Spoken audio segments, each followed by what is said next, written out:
Alright, let's get controversial this week. Wagwan, y'all. It's Dimz, and today I was browsing the hellscape known as Twitter, or I guess formerly known as Twitter.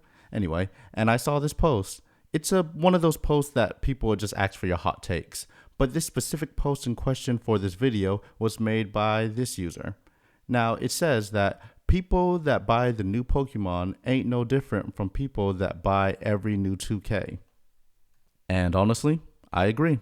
So for this video, I'm going to be explaining the premise behind this statement as well as my reasoning, and then I'll be reading and responding to some of the comments. So let's get started. Obvious disclaimer, because if I don't, people from certain communities will walk right in and miss every point imaginable. No, this is not a one-to-one comparison between Pokemon and NBA 2K. You can't really do that. However, out of the two, Pokemon is the less evil because NBA 2K has basically turned into a glorified gambling casino that asks you to open your wallet if you want to have an adequate player character on top of the $60 or $70 that you already pay for to buy the game. Now, the premise behind the poster statement that people who buy the new Pokemon every year are just like the people who buy the new 2K every year is basically saying that every year people will buy this game regardless of quality just because it has the name Pokemon on the title, or 2K. Unsurprisingly, this is a bad thing, and obviously nothing new. The issue with this is that quality tends to fluctuate with these game releases, and as of recent, I would say the quality of these games has been going lower and lower. Ultimately, giving you less and less things to do and removing other things that are fun and loved. While at the end of the day, these companies are still getting the same profit, if not more, for less and less work and effort. On to my reasonings for agreeing with this statement. It's no shock that I have not been pleased with Pokemon's offerings since X and Y, and I pretty much stopped buying it after Sword and Shield. Cause now, if I need my Pokemon fix, I would just play a ROM hack, Pokemon Showdown, or any of the other monster taming games out there. All that is because the games just have been having less and less to do and does not justify the premium price for me. They have stripped their post-game content and just have been making it basically paid DLC. But not really, since the DLC doesn't even optimize itself for the players' Pokemon who've already beaten the game.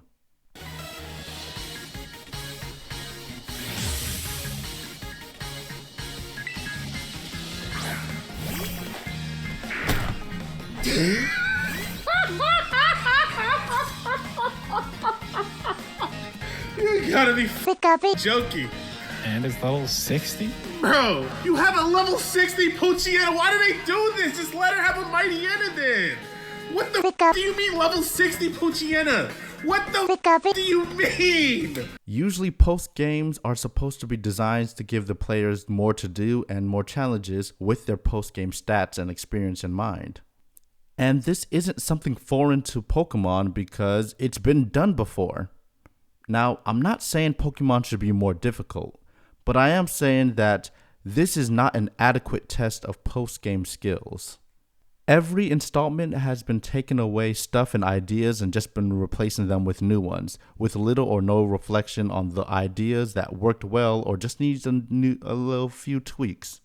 Then the new ideas is a toss-up on if it improves the game or just half-baked ideas, which the end result just leaves the people with a net negative.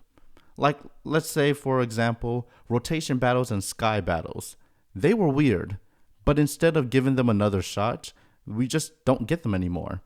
Not like even as an extra mode to play with friends, it's just gone. Another example would be Mega Evolutions.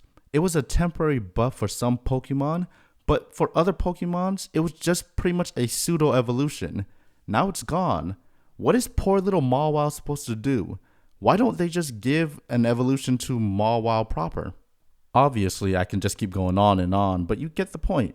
Every year, people are just going to buy these games, and just because it's Pokemon, and regardless of the quality.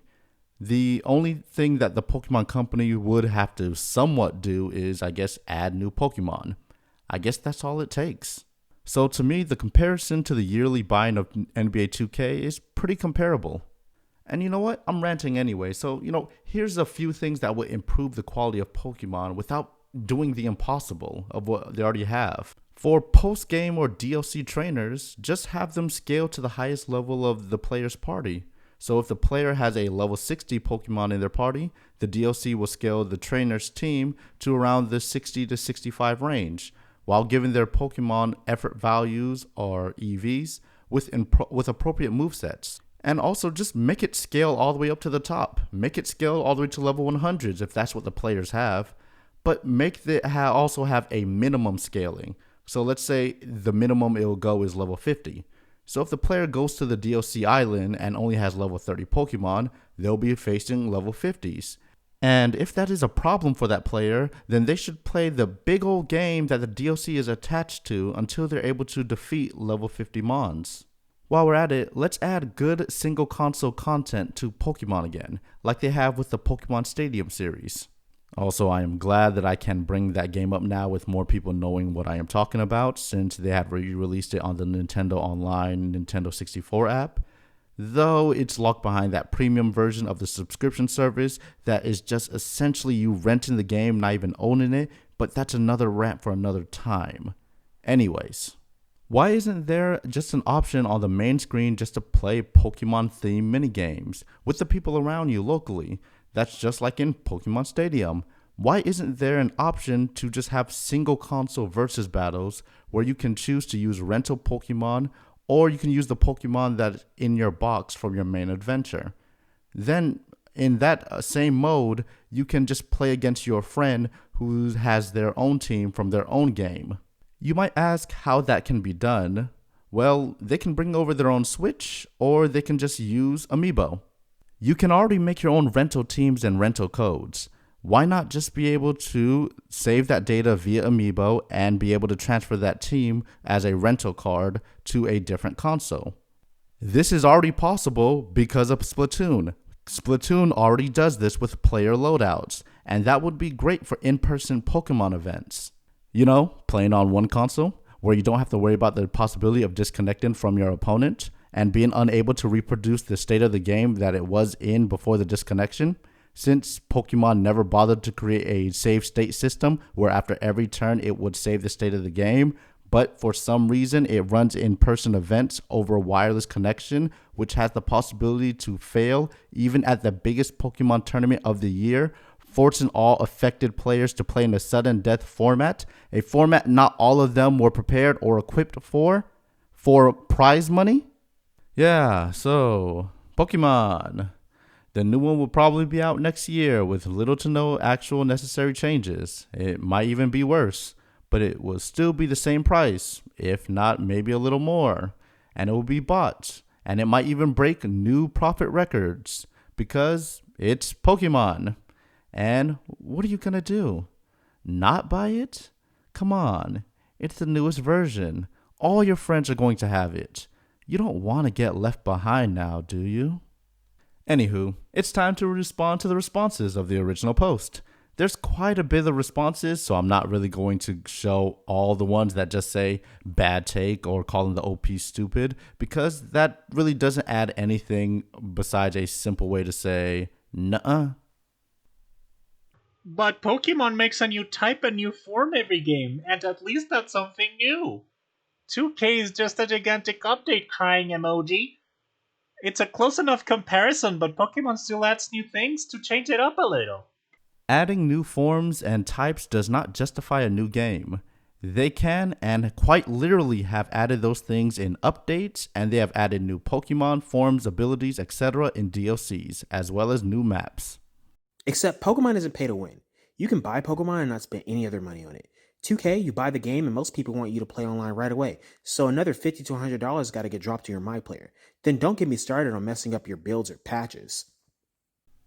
Well, some may argue that Pokemon can be just as pay to win if the Pokemon that you want or need is available in another game. That's more money you have to drop to get that game. Also, you can mess up the builds on your Pokemon, as well as patches and updates can introduce new Pokemon and new strategies, making your Pokemon team strategy less effective, causing you to make a whole new team. Me shit talking every Pokemon game, but getting the next one day one. You know it, brother. Honestly, more power to you.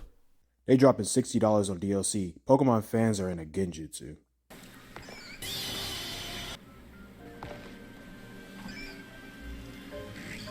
Can somebody please help me? New Pokemon, new story, new characters, new Pokemon moves, new gimmicks, new region, new abilities, new items. Yeah, after removing a lot of the old ones, and no guarantee any of the new ones are going to be that good, and surely it does not warrant a whole nother $60, so you can, make sandwiches? Last time I checked, I don't gotta spend another $100 on Pokemon to enjoy the game or get a battle pass. I mean, your level of enjoyment will always be on you, regardless of the game.